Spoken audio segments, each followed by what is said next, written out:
Hey guys, thanks for tuning in to Webfoot University. Welcome to Waterfowl Wednesday, and as always, Webfoot University teaches you how to hunt smarter. On our topic tonight, I'd like to discuss the different types of materials that goose and duck calls and a lot of other game calls are made of. Let's start with acrylic. Acrylic is my number one choice for its clarity, its durability, and also for its consistency. What I mean by consistency is that no matter what the temperatures are, no matter what the environment is, moisture, anything else, wind or cold, it does not change its shape or form. The call has always been right there where I need it at all times, no matter what the conditions are. Then we'll step over to wood. Wood is obviously wood. It changes its shape, it changes its thickness, it changes everything due to temperature change, moisture. Basically, moisture when you blow into the call, and it's wood. It doesn't last forever, but I will have to admit that I have had this Osage orange call pretty much since I won my first goose calling contest. Just because it's wood doesn't mean it's not going to last forever as long as it's taken care of. Basically, most call manufacturers, if you see a little blemish or something that you feel is not right with the call, you can send it back, and most of the time they'll repair or take care of it or let you know what needs to be done to it. This call is actually made by Sean Mann, at Sean Mann Outdoor Products. It's been my number one choice of calls ever since I've gotten into this. Again, I love it. Now, Osage orange is a very dense wood. It is, a lot heavier than other woods such as the bird's eye maple. Bird's eye maple is a little bit lighter. It doesn't necessarily mean that it changes the clarity or the tone of the call. It's just a different material. It's a very popular material, especially the bird's eye. Actually, a lot of guitar makers, musical instruments, furniture, different things. It's a very beautiful product and, absolutely sound wonderful. Now let's jump into even some more synthetic materials, another common material, which is ABS plastic. Now, ABS plastic is a very durable plastic, unlike polycarbonate. Polycarbonate calls are basically what manufacturers use as an inexpensive material to mass produce their original designs. Polycarbonate calls, there's a lot of great ones out there, especially doesn't hurt your wallet. At the same time, if that's what you choose to use, and whether you're the hardened waterfowler or your weekender or a guy who only gets out a few days a year, a lot of polycarbonate calls on the market will do and suit the needs.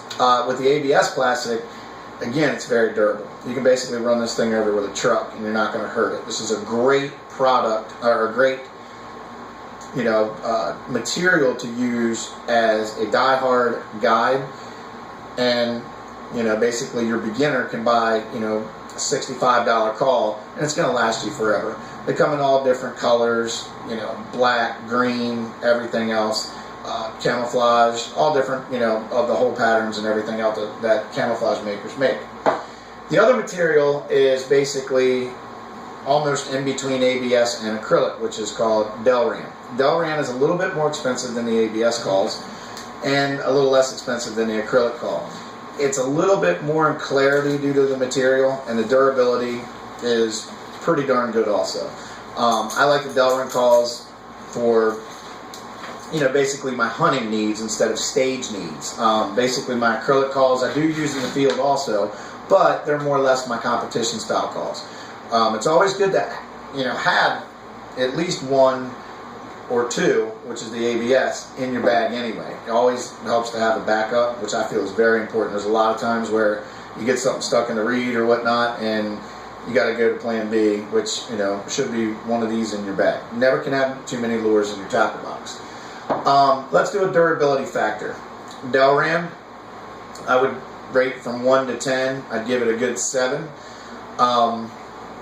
ABS, I would give this a scale from 1 to 10, right around a 9. This is a very hard call to destroy, very hard material to destroy. Wood, on the other hand, I would give it about a 5 on a scale of 1 to 10. Wood can be crushed, it can be left on a dashboard and crack in the sunlight. It's something that needs to be taken care of. You need to go through your calls once a year and make sure that, everything's up to par. Acrylic, I give it also a 5.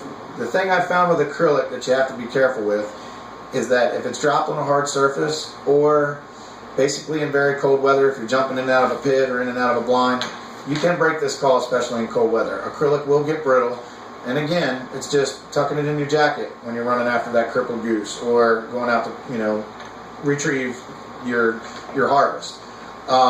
Again, though, I love acrylic for basically its clarity and just the way the call feels for me.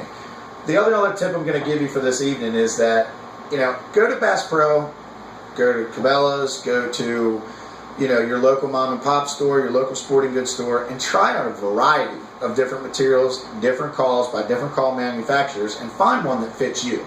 That's the most important thing. The more confident you are with your call, whether you try 10 or 15 or buy 10 or 15, the better your success is going to be in the field.